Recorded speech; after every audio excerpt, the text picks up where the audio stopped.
제품 이름이 단어 자체가 되는 것을 보통명사화라고 하거든요. 그래서 우선은 뜬금없이 초코파이 이야기로 시작해 보겠습니다. 1974년 동양제과는 오리온 초코파이로 초코파이의 시작을 알렸고, 이 초코파이가 흥행하자 79년도에는 롯데에서 롯데 초코파이로 상표를 등록하고 성장했습니다. 이에 동양제과에서 롯데제과를 상대로 초코파이 상표 등록을 취소해달라는 소송을 벌였지만 최종적으로 대법원 판결에서 패소했죠. 먼저 등록한 동양제과에서는 억울할 법도 한데, 대법원 판결의 이유는 원고가 해당 용어를 창작했음과 상관없이 일반 수요자가 초코파이를 상표로 인식한다기보다는 이제는 해당 과자류를 지칭하는 명칭으로 인식되고 있다, 즉 보통명사화돼서 상품의 식별력을 상실했기 때문이라고 판단한 거죠. 근데 굳이 이런 법적인 이슈까지 가지 않더라도 우리 주변에는 데이트를 치거나 최초의 제품이라는 등의 다양한 이유로 일명 보통명사화된 제품 이름이 많습니다. 오늘은 여기에 해당하는 제품들과 유래에 대해서 알아보겠습니다. 이번 편에서는 서양권의 외국 제품을 먼저 알아보고, 다음 편에서 일본 제품명을 그대로 사용하거나 한국 제품이 보통명사화된 것에 대해서 알아보겠습니다.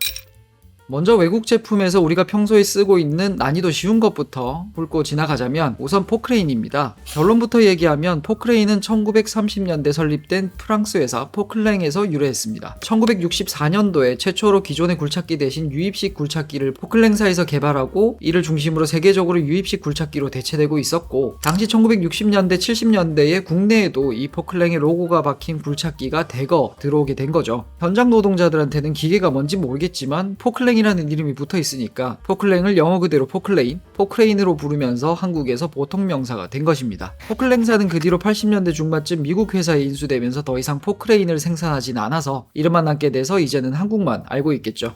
따라서 이 포크레인, 정식 명칭은 너무 당연하게도 한국어로는 굴착기 또는 굴삭기로 부르는 게 맞고요. 영어로는 엑스커베이터인데 파다라는 뜻의 엑스커베이트에 OR을 붙여 장명됐고, 유입식 말고 최초의 근대적 기계식 스팀 굴착기는 1835년 미국 윌리엄 오티스가 발명했습니다. 오티스라고 많이 들어보셨죠? 오티스 엘리베이터 있잖아요. 이 엘리베이터의 창시자인 엘리샤 오티스와 사촌지간입니다. 대단한 사람들인 거죠. 말하다 보니까 추가로 엘리베이터 자체도 세계 최초로 현대적 승강기를 개발한 모델명으로 보통명사화된 것이고, 이건 에스컬레이터도 마찬가지입니다. 엘리베이터, 에스컬레이터 전부 오티스사에서 개발한 제품명인 거죠.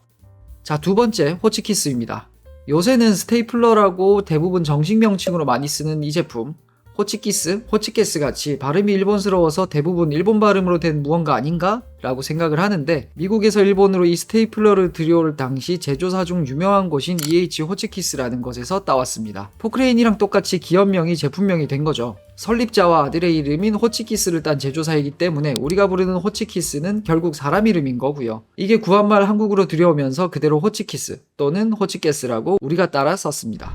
그리고 스카치 테이프도 유명하죠. 셀로판 테이프를 통칭하는 스카치 테이프, 마찬가지로 폭발적인 인기를 끌면서 보통명사화 됐습니다. 이걸 개발한 3M사에서는 전 세계적으로 히트를 친 이 셀로판 테이프를 지칭하는 스카치 테이프가 초코파이 같이 보통명사로 상표권이 사라지는 것을 막으려고 애를 쓰고 있습니다. 한국 표준국어 대사전에는 보통명사로 적혀있죠. 그런데 재밌는 거는 의외로 스카치라는 이름 자체인데, 생각해보면 왜 미국 회사에서 만든 건데 스카치일까 싶을 수 있어요.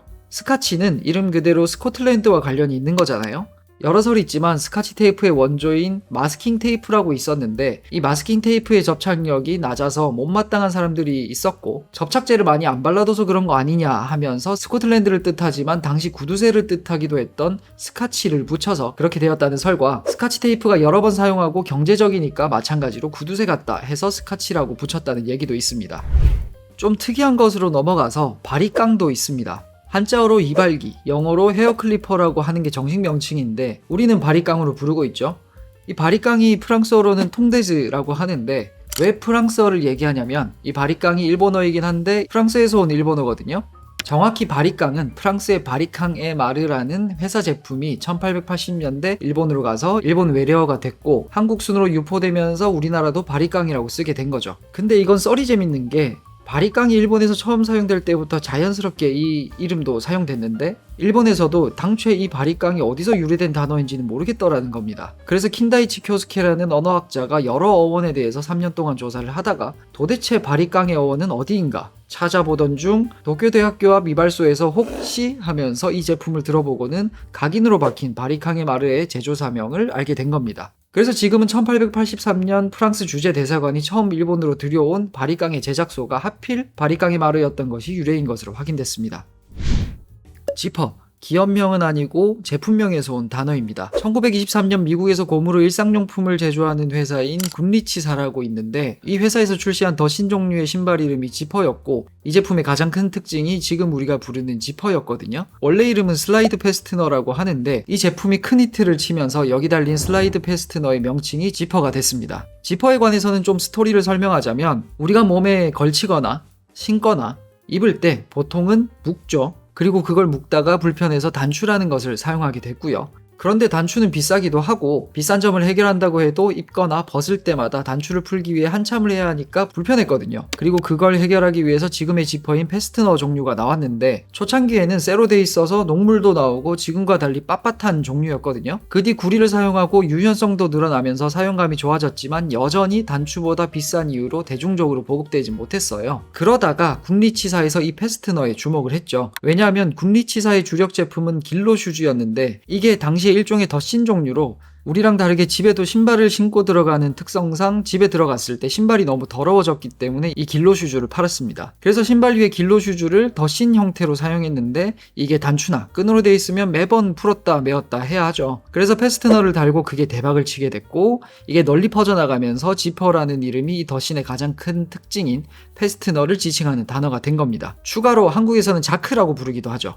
이건 또 일본에서 출시한 지퍼의 상표인 자쿠에서 유래한 단어입니다. 가장 최근에 보통명사화가 진행 중인 단어 테이저건입니다. 최근 경찰이 자주 사용하는 비살상 무기로 M26, X26 등 제품명은 다양하지만 우리는 그냥 테이저건으로 통칭하죠. 그 힙합하는 한 분도 이걸 맞아서 국내에서 유명해졌고요. 테이저건은 1960년대 들어 미국에서 범죄자를 제압해야 하는 비살상 무기의 필요성이 강조되면서 뜬금없게도 나사에서 아폴로 달 착륙 프로젝트에 참여했던 과학자 잭 호버가 개발했습니다.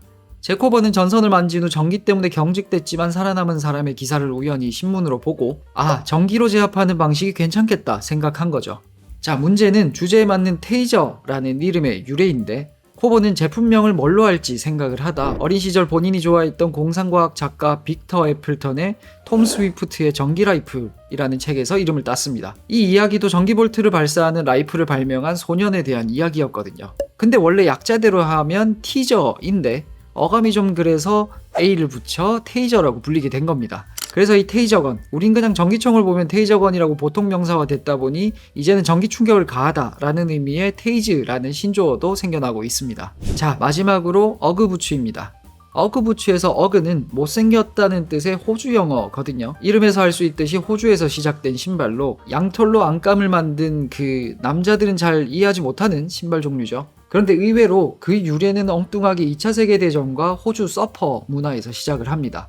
먼저 2차 세계대전 당시 영국 등 비행기 조종사들이 높은 상공에서 발온도가 낮으니까 낮은 발온도를 보완하기 위해서 양털로 안감을 만들어 신은 퍼그부츠, 플라잉 어그부츠, 못생긴 비행용 신발이 어그부츠의 시작입니다. 근데 이 어그부츠가 신다 보니까 보온성과 흡습이 좋으니까 그 후에 1960년대 호주 서퍼들이 의외로 이걸 보편적으로 신고 다니면서 시작이 된 거죠. 그러니까 한겨울 보온용 신발로 생각하기 쉬운데 의외로 온도 조절 능력이 뛰어나니까 서퍼들이 한여름에도 겨울에도 신기 좋았던 거라고 보면 됩니다. 그리고 이걸 호주의 회계사이자 서퍼였던 브라이언 스미스라는 사람이 미국에서는 이 어그부츠의 존재를 모르는 것을 알고 서퍼가 많은 캘리포니아에 이걸 대대적으로 팔았고 이거 되는데 싶어서 1978년 미국에서 어그 오스트레일리아를 설립합니다. 이게 바로 어그의 시작이죠. 그리고 이 어그부츠가 2000년대 초반쯤부터 셀럽들이 신고 나오면서 대유행을 타고 세상 유명해지고 한국에서는 2004년 미안하다 사랑한다에서 임수정이 착용을 하고 나오면서 그 당시 한국의 모든 여성은 다 어그부츠 하나는 집에 있을 정도로 대박을 쳤습니다. 그런데 유행과는 별개로 이런 유래 때문인지 호주에서는 2017년 한 여성이 어그부츠를 신었다는 이유로 공항 라운지 출입을 거부당한 일이 있었습니다. 이유가 어그부츠가 잠옷류로 분류됐기 때문이라고 말이죠. 끝입니다.